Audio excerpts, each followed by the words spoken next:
So happy to Mhm. be back on this stage and just with all of these fabulous women. And the inaugural Herstory event was like unlike anything else. And it was so fun. Hello, Gertrude. Mwah. And it was so fun. And I even got to speak on stage on my birthday. And I assure you, this fabulous group of women sure spoiled me for a wonderful birthday celebration. So such an honor to be back and to be here with everyone. And hello to you all. It's nice to meet and form these new connections. And I'm really happy to be here to get to speak on, how to really activate the powers of our mindset and to, excuse me, activate the powers of mind over body, which I have come to had to excel at, to survive and to thrive and to be here today. And let's just take it back. So picture this. I'm 35 years old. I have served as a thriving sports chiropractor, inspiring my own community to attain its best health status. I am happily married. I have two beautiful children, two boys. I'm still nursing my youngest. I am the poster child for health and wellness. I hike every mountain and the highest of ascents, and I soar down them all on my skis. I propel this message to my entire community to live their happiest and healthiest lives today. And yet, at the age of 35, I am suddenly diagnosed with this huge beast of cancer, of acute myeloid leukemia, while I was still nursing my youngest son. And gosh, like I didn't see it coming. The world as I knew it was just ripped away from under my feet within seconds after what was just a routine lab. I was literally standing in the middle of Vancouver. I live in Vancouver, Canada, and I was literally standing in the middle of the Vancouver Aquarium, having just arrived for this fun-filled date with my babies when I get this call from the lab that I had done literally 20 minutes before. And there was a sound of urgency on the other line. And, is this Erica Harris? Is this Erica Harris? And I was like, yes. And he was like, well, this is the lab and you need to go to the nearest emergency. And you need to avoid all public places. And I was standing in that lab and I just was I was standing in the aquarium and I was so shocked. And I said, no, no, no, no. Like, I'm well. I'm very, very well. I'm actually like in the most public of public places right now. Like, I did not see this coming. And I was diagnosed with what proved to be a very aggressive version of acute myeloid leukemia. And despite my most valiant of valiant efforts, I was admitted right away to hospital for around the clock, really aggressive chemotherapy regimens. I did not respond to even the harshest of chemotherapy regimens known as salvage chemotherapy. And I was awarded a 2-month terminal prognosis. This was less than 2 months after just learning I had even had cancer. And I remember just feeling so defeated. Gosh, sounds came out of me that I didn't even know existed before that moment. And who would make Christmas as special for my babies as it needed to be? Who would celebrate them on their birthdays to the extent that they needed to be celebrated? And I crumbled in that moment. And gosh, even having served in the profession to help people live their healthiest lives, I felt, what did I do so wrong that I'm here in this position? And I fought to go home. If I had 2 months to live, I was not going to go to that palliative floor where I was told to go. I fought to go home. If I had 2 months to live, I had so much living to do.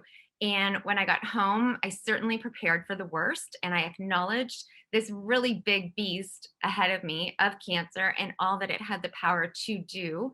And I made all of those gut wrenching, grueling, heartfelt letters for my babies, for, future graduations and their marriages and all these events that I may not get that chance to be there for, all the while with tears streaming down my face every second while doing so. And then I used that power and I kind of had this conversation with myself and with cancer. And I realized what cancer, through doing that, I realized what cancer had come to steal from me. And I kind of woke up and I said, no, heck no. Like, I want to be mommy to these babies. I don't want someone else coming in and filling in this role. And so in that time, I really truly had this profound transformation, this profound awakening where I really chose to, excuse me, take back my power from all that cancer comes to steal. And on our journeys, gosh, pain is inevitable. It's part of being human. But struggle only comes when we feel as though we lack control over that situation that we're trying to navigate. And I had felt that I had lacked control because of my target point, my focus was on the end destination, right? And on this big beast of cancer. But as soon as I took away my focus point from there and brought it down to, okay, how can I control my environment to make every day that I am gifted in these 2 months or beyond my happiest, healthiest of days today? And so I took back that control, really changing that focus point, bringing it back to today. I use the power of visualizations. Powerful visualizations, which I could go on for another hour if we had the time. I fueled my mind and my body in ways I had never done before.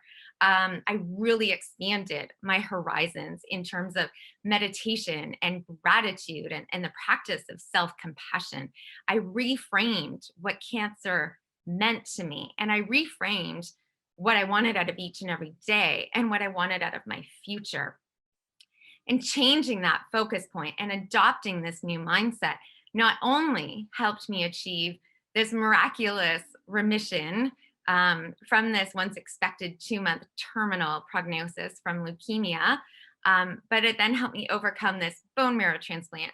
And through other complications, excuse me, on my hikes after my bone marrow transplant, I started to notice that I couldn't get in enough air as I was hiking. And we soon realized that my new hardy immune system had been attacking my own lungs.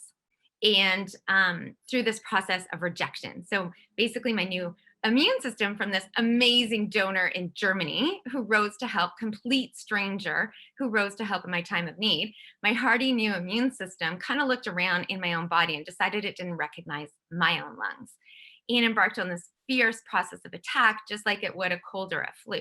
And I fell to 80 pounds. I was super, super sick on full-time oxygen till the point I was blessed with the gift of new lungs through the family of another who made their most trying decisions in their most trying of trying times. Only because of that was I gifted with the gift of life and breath, a gift we also readily take for granted. And then this mindset also helped me overcome more adversity to come because the rise and fall just continued on. And I then faced another virus. I was admitted for another year on end. I would try to get out of the hospital every day to pick up my kids from school, to race home, keeping my sense of purpose with this mindset that I had adopted. And only 6 weeks after it all, I had finally recovered. I'm finally out of hospital. I go home. I'm so eager for that calm after the storm. And only 6 weeks after, my husband chose to divorce. And he serves as a lawyer. He had been divorced before. I then faced legal battles and a move really early on into my recovery. And despite it all, this mindset that I've adopted has helped me defy every one of the odds and has helped me overcome and survive and thrive and attain my success and my happiness and my survival. And I am here to pay it all forward. If you are navigating adversity, choose to take back your power. Choose to focus on what you can control today to make a difference in your life today and tomorrow. Take off your focus off the big adversity. Find the meaning behind the adversity. Reframe it and take back your power. And I'm here to pay it all forward. If you need support on your journey, do not hesitate to reach out. I'm very active on Instagram at Dr. Erica Harris and on LinkedIn.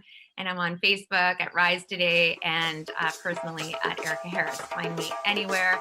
My webpage is risetoday.com. And don't hesitate to email motivation@risetoday.com. Really happy to be here.